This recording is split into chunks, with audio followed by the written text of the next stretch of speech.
Ezen a felvételen az látszik, amint egy fiatal óvodai pedagógus kegyetlen módon terrorizálja a gyerekeket. A kicsik halálra rémültek, zokogtak, és volt köztük olyan is, aki elfutott a számukra rémisztő alak elől. A videó október 5-én készült, és szinte pillanatok alatt bejárta a világot. Az emberek megdöbbenve és teljes felháborodással osztották tovább a képsorokat. A fiatal óvónőt, akit csak Sisiként becéztek a gyerekek, azonnal kirúgták. Ez nagyon nehéz most nekem. Nem akartam bántani senkit sem. A fiatal nő elbocsátása után saját közösségi média oldalán egy több perces videóban próbálta tisztára mosni magát. Ebben többek között arra is kitért, hogy az ijesztegetést nevelési célzattal tette, mert a gyerekek többszöri felszólítás után sem voltak hajlandóak elpakolni maguk után. Sisi azt is megosztotta a követőivel, hogy tettét nagyon megbánta, de nem gondolja úgy, hogy ezzel nagy traumát okozott volna. Elmondása szerint a kicsik csak azért reagáltak ennyire hevesen, mert még gyerekek.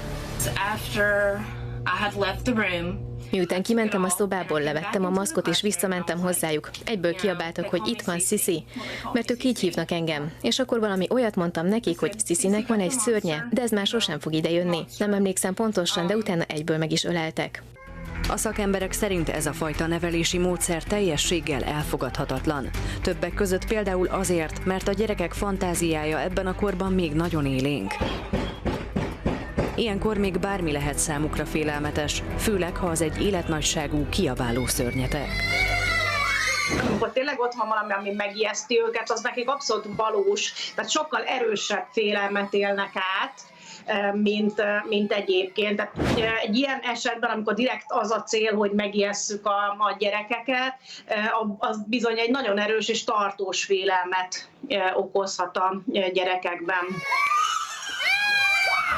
És ezek a traumák nem maradhatnak feldolgozatlanul, mert ha nem foglalkoznak vele, akár hosszú évekre traumatizálódhatnak.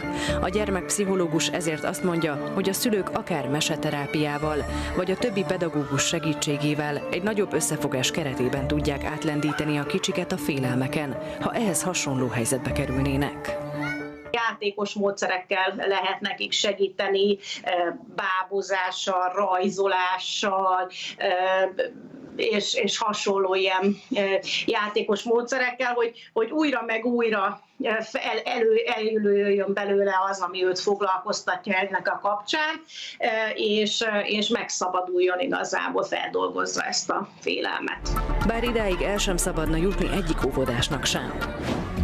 Erdősi Ditte a Szülők Háza bölcsőde hálózat vezetője. Hosszú évek óta foglalkozik gyerekekkel, mélyre nyúló tapasztalatai alapján úgy véli, hogy a kicsik nevelését alapvetően a pozitív megerősítéssel kellene ösztönözni.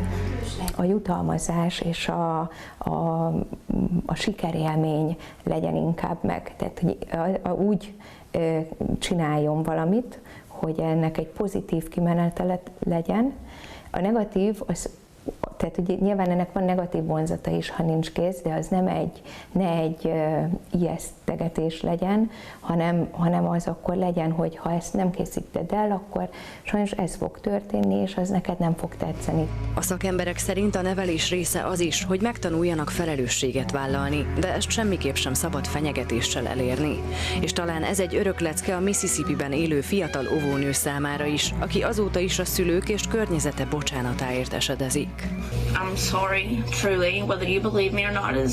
Ha hisztek nekem, ha nem, őszintén sajnálom ezt az egészet. Imádkozom azért, hogy mindenki, aki ismer engem, képes legyen nekem megbocsájtani, mert én is csak egy ember vagyok, aki hibákat követel, és szerintem nem jó dolog, hogy egyetlen hiba miatt ítélnek el engem. A hátborzongató képsorok láttán a szakemberek egyhangúan arra is szeretnék felhívni a szülők figyelmét, hogy ha a gyerekek zavartan mennek haza az óvodából, vagy esetleg panaszkodnak a nevelőkre, akkor mindenképpen járjanak utána, hogy mi lehet a dolog hátterében.